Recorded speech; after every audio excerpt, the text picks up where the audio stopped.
Boa tarde. O nosso grupo vai abordar o tema choque circulatório. Os componentes são o Alisson da Costa, eu, Bianca Lorena, o Carlos Márcio e a Vera Fontinelli. Então, o choque circulatório ele é uma condição clínica que se caracteriza pela má perfusão no sangue. O que é que isso quer dizer? É quando o sistema cardiovascular ele é incapaz de manter o suprimento de sangue necessário para a oxigenação dos tecidos, o que isso pode resultar em hipoxia celular. Quando essa hipoxia celular ela não é revertida, ela pode causar a morte das células, com consequência a morte dos tecidos e depois a falência dos órgãos, podendo até levar à morte.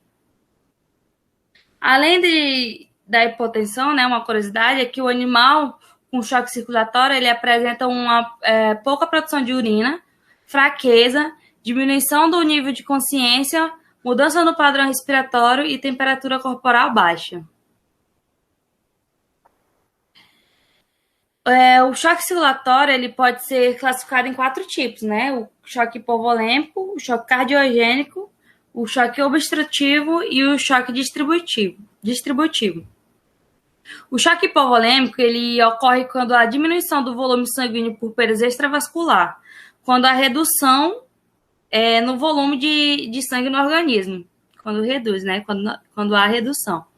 Então, essa redução de sangue ela pode ocorrer de várias formas, né? De forma hemorrágica, que é por meio de ferimentos traumáticos, fraturas e cirurgias, e também de forma não hemorrágica, que é por meio de diarreias, desidratação, queimaduras extensas, dentre outras. Já o choque cardiogênico, ele é um choque que decorre de uma disfunção no coração, de forma que ele não consegue bombear a quantidade necessária de sangue. Ocorre geralmente infartos extensos, insuficiência cardíaca avançada, arritmias graves e embolia pulmonar. O choque obstrutivo ele ocorre por um bloqueio mecânico do fluxo sanguíneo na circulação pulmonar, diminuindo assim o retorno venoso, deixando assim com um inadequado preenchimento ventricular e reduzindo o débito cardíaco. E o choque distributivo, ele é devido a uma alteração na distribuição do fluxo sanguíneo, que ocorre por um desequilíbrio entre a demanda tecidual e a oferta de oxigênio, levando a um quadro onde há tecidos com elevado fluxo sanguíneo, mas que são insuficientes para atender a necessidade metabólica, né? E esse tipo de choque, ele é decorrente de processos inflamatórios intensos, como queimaduras graves, infecção bacteriana graves, reações inflamatórias secundárias, reações alérgicas graves e dentre outras. Boa tarde, eu vou falar um pouquinho sobre as causas. E eu escolhi falar sobre felinos e equinos. Em felinos, a causa mais comum de choque é por algum trauma, que pode ser tanto por alguma briga com outros animais na rua, como atropelamento, e também pode ser por maus tratos, perda de fluidos por vômitos e diarreia, envenenamento, alguma infecção, queimadura, picada de insetos, falta de oxigênio por falha cardíaca ou obstrução aérea, né, como pneumonia. E, independente do tipo de trauma que o animal venha a sofrer, ele pode ser fatal. Em equinos, as causas também podem ser por perda de fluidos, falha cardíaca, por sepse, que é quando substâncias químicas são liberadas na corrente sanguínea para combater alguma infecção e acaba desencadeando uma inflamação por todo o corpo. E reações de hipersensibilidade, que pelo que eu vi, é tipo uma alergia causada por reações do sistema imunológico que vai envolver a pele.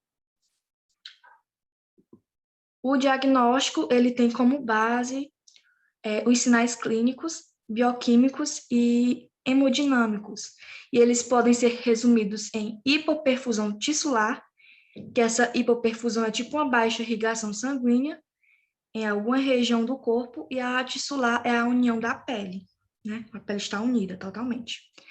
Ele é bem visível porque a pele vai ficar fria e viscosa, com vasoconstrição, que é a diminuição do diâmetro de vasos sanguíneos, e cianose, que é a coloração azul violácea da pele e das mucosas devido à oxigenação insuficiente do sangue.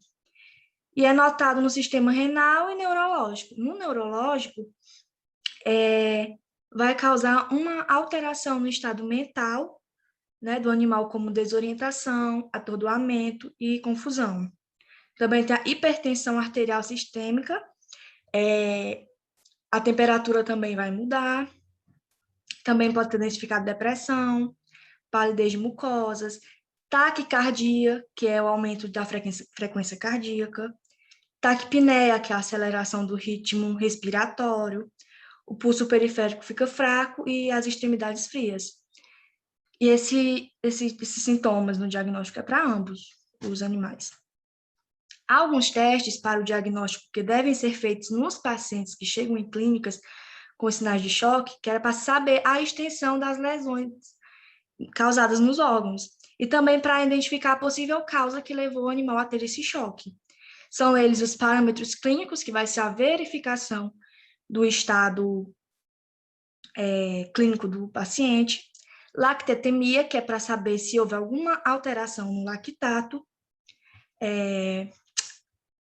leucograma, que é para avaliar os leucócitos e bioquímicos, hemogasometria, que é para analisar os gases sanguíneos, e hemograma.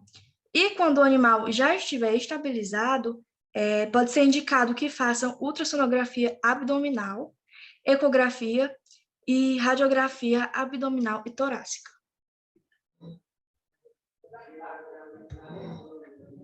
Fatores que podem predispor o desenvolvimento dessa síndrome: a diminuição do volume sanguíneo circulante, vasoconstrição periférica, diminuição da pré-carga cardíaca, diminuição da contratibilidade cardíaca, aumento da pressão arterial sistêmica e os níveis inadequados de hemoglobina circulante.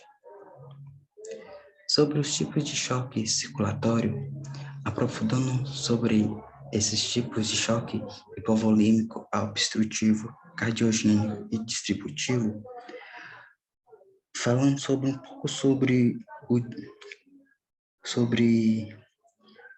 hipovolêmico, ele vai causar um volume sanguíneo inadequado. Dentro da choque hipovolêmico, temos dois tipos, o relativo e o absoluto. Dentro do absoluto, ele vai ocorrer um resultado da perda real de sangue intravascular. E o relativo, ele não há perda sanguínea direto.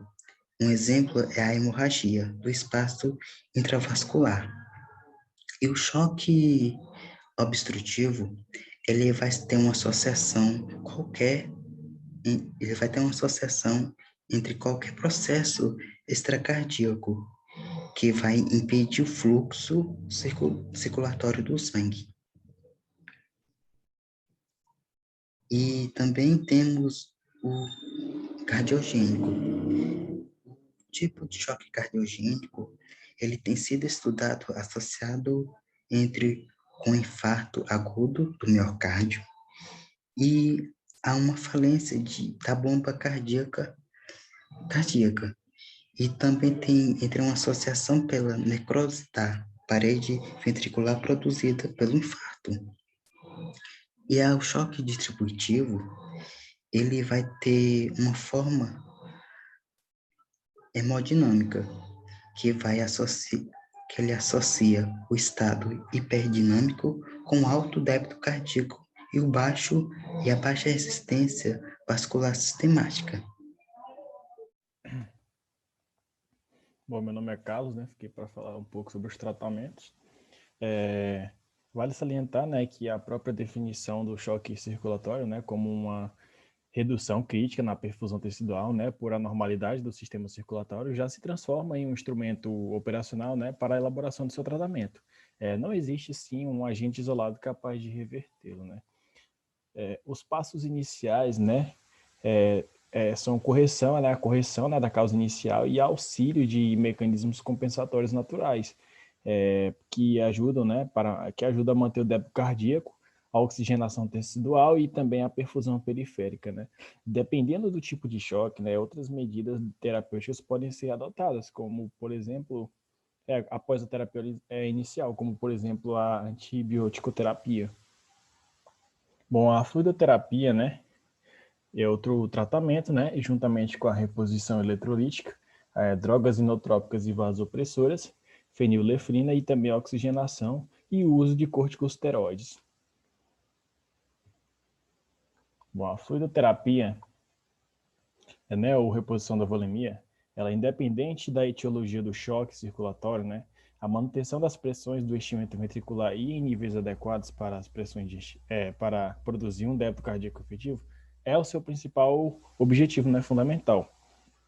A reposição, né, da volemia, ela é necessária, né? A gente pergunta quanto que ela é necessária, né? Ela é necessária, né? Faz-se necessária para expandir o volume intravascular, visando corrigir a hipotensão também e aumentar o fluxo sanguíneo renal e melhorar o nível da consciência do paciente.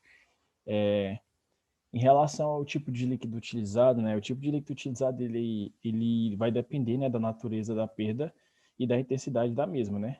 Essa reposição vai depender disso. E a reposição volêmica, ela pode ser realizada com os cristalóides e com os coloides. Bom, a reposição, né, utilizada com o cristalóide, os cristalóides são o Ringer simples, o Ringer lactato e o soro fisiológico. Já os coloides são o sangue e seus derivados, né, como a albumina, dextrans e aminas naturais ou sintéticas. Ambas as soluções possuem vantagens e desvantagens, né? Quando você for ministrar, né? E também devem ser considerados, né, no momento da escolha e também qual tipo de fluido, né, que vai ser utilizado para esse estabelecimento, né, restabelecimento da normovolemia. Os cristalóides, eles são com soluções eletrolíticas, né, e eles podem ou não conter açúcares de baixo peso molecular. Eles são facilmente acessíveis, né, e de baixo custo. Eles estão disponíveis, né, nas formas hipotônicas, isotônica e hipertônica, né? As mais utilizadas, né, como eu já havia mencionado, são o Ringer de lactato e o soro fisiológico, né, em concentrações a 0,9%, né? Essas soluções, elas se equilibram livremente entre o espaço intravascular e no espaço intersticial, né? E elas são eficazes em expandir ambos os compartimentos. O seu efeito, ele é hemodinâmico, né? E é máximo ao final da infusão, mas a duração dele é curta. Bom, já os coloides, eles são expansores, né, plasmáticos, né, e são mais efetivos do que os cristalóides, né, e eles devem ser considerados, né, quando há resposta adequada à administração dos cristalóides. Resposta inadequada, né, quando não há resposta inadequada com o uso dos cristalóides, né. Embora eles sejam mais caros, né, do que os cristalóides, né, os coloides, né, vão promover uma rápida melhora da perfusão tecidual e também infusão de pequenos volumes, vai promover, né, com que o mesmo efeito clínico, vai promover, na verdade, o mesmo efeito clínico do que quando você utiliza grandes volumes de cristalóides, né. Dependendo do colóide, né, administrado, vai ocorrer o aumento do volume plasmático de aproximadamente até 50% do volume fundido. Aqui estamos as vantagens e desvantagens dos usos dos cristalóides e dos coloides, né, na reposição da volemia. Aqui temos as características, né, em relação à perfusão intravascular. Nos cristalóides ela é baixa, enquanto que no coloide vai ser moderada. Em relação à estabilização hemodinâmica, no cristalóide é transitório, enquanto que no coloide vai ser prolongado. O volume de infusão necessário no uso dos cristalóides vai ser grande, enquanto que o coloide vai ser pequeno, né? Em relação à pressão osmótica coloidal, né, nos cristalóides ela é reduzida, enquanto que no coloide vai ser mantida. Em relação a riscos, né, a hiperidratação, né, e edema tecidual, os riscos dos cristalóides é moderado, enquanto que os coloides são baixos. Em relação à elevação da perfusão capilar, né, dos capilares ali, os cristalóides têm baixa, enquanto que os coloides são moderados. Em relação ao custo, os cristalóides são mais baratos e os coloides são mais caros. Outro tipo de tratamento é a reposição eletrolítica, né? E ela é importante, né, para a homeostase eletrolítica e é considerada, né, sua utilização após a correção da hipotensão. E ela e o restabelecimento, né, da perfusão tecidual adequado, né? O potássio ele deverá ser reposto, né, quando sua concentração sérica estiver abaixo de 3 mEq por diluição. E o potássio ele é geralmente acionado, né, empiricamente, a fluidos isotônicos e quantidades de 20 a 40 mEq por litro, né? E ele é administrado a uma velocidade máxima de 0,5 mEq por quilo por hora. Já o cálcio ele é adicionado à audioterapia, né, de manutenção, numa quantidade de 25 a 50 ml de gluconato de cálcio, né, 23% por litro, né, de solução cristalóide isotônica, né.